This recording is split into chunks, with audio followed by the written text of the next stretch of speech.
जब हम इस तरह के एग्जिट पोल सुनते हैं, पोलस्टर्स की बात सुनते हैं, तो जो नतीजे थे वो इतने ज्यादा निकलकर आंकड़े नहीं आ रहे थे। वजह है महिला घर भी चुपचाप चलाती है और अब ये नतीजे बताते हैं कि ऐसे ही चुपचाप वो सरकारें बदल देती है। किसके साथ है उसकी किस्मत चमक जाती है और जिसके साथ नहीं है उसकी किस्मत मिट्टी बदल जाती है। तो बात यह है कि जब पोलस्टर्स पहुंचते हैं चाय की थड़ी पर तो वहां आदमी मिलते हैं, चाय वाले मिलते हैं, कचौड़ी वाले मिलते हैं, लेकिन महिलाएं नहीं मिलती। और यही वजह है कि आजकल एग्जिट पोल में जो बदलाव होते हैं या एग्जिट पोल पर एकदम चीजें अलग तरीके से आती हैं, क्योंकि महिलाएं घर में होती हैं और पोलस्टर बाजार में बात कर रहे होते हैं, चाय की थड़ी पर बात कर रहे होते हैं और महिलाएं चुपचाप वोट से सब कुछ बदल देती हैं।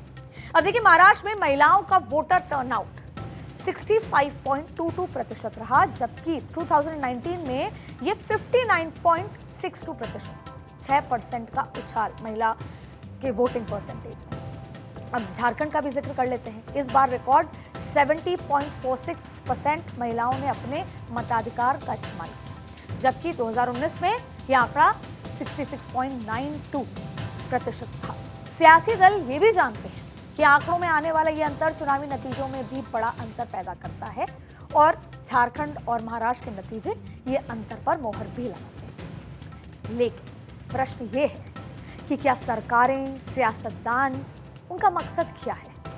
खुद के वोट जीतकर सत्ता पर काबिज होना या महिलाओं का कोई फायदा करना या वास्तव में महिला को आत्मनिर्भर बनाना, सशक्त करना, या फिर सियासत इसमें सिर्फ अपना फायदा ढूंढ रही है? अब इसका जवाब हरियाणा, महाराष्ट्र और झारखंड जैसे राज्यों में चुनावी नतीजों में छिपा है। दरअसल महिलाएं सिर्फ मजबूत भर नहीं हुई हैं, वो अपने विचारों और अपने अधिकारों को लेकर अधिक मुखर और अधिक जागरूक भी हुई हैं। ये जागरूकता उनके वोटिंग पैटर्न में नजर भी आ रही है। आज वो घर से बाहर सिर्फ नौकरी, करियर या बेहतर भविष्य गढ़ने के लिए नहीं निकल रही, वो वोट डालने के लिए भी उसी शिद्दत से बाहर निकल रही। चुनाव आयोग के आंकड़े बताते हैं कि 1971 के बाद से महिला वोटर की संख्या में करीब 236% की ग्रोथ हुई। 236। 2024 के लोकसभा चुनाव के लिए कुल 96 करोड़ 88 लाख वोटर्स ने रजिस्ट्रेशन किया था और इसमें महिला मतदाताओं की संख्या 47 करोड़ से अधिक रही। जबकि 2019 की बात करें, 2019 की, तो देश में कुल 43 करोड़ महिलाएं मतदाता थीं। यानी इन 5 वर्षों में 4 करोड़ से ज्यादा महिलाओं का नाम बतौर मतदाता चुनाव आयोग की डायरी में दर्ज हुआ है।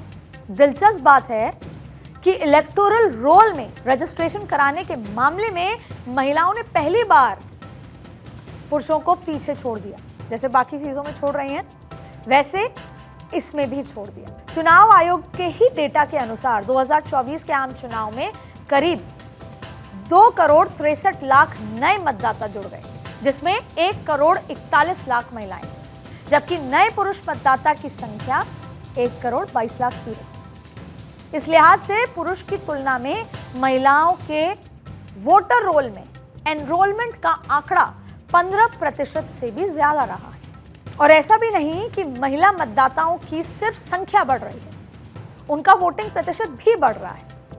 साल 1962 में महिलाओं और पुरुषों की वोटिंग टर्नआउट में करीब 70% का अंतर रहता था, लेकिन 2019 आते आते ये तस्वीर बदल गई और अब इन आंकड़ों का झुकाव महिलाओं की तरफ ज्यादा है।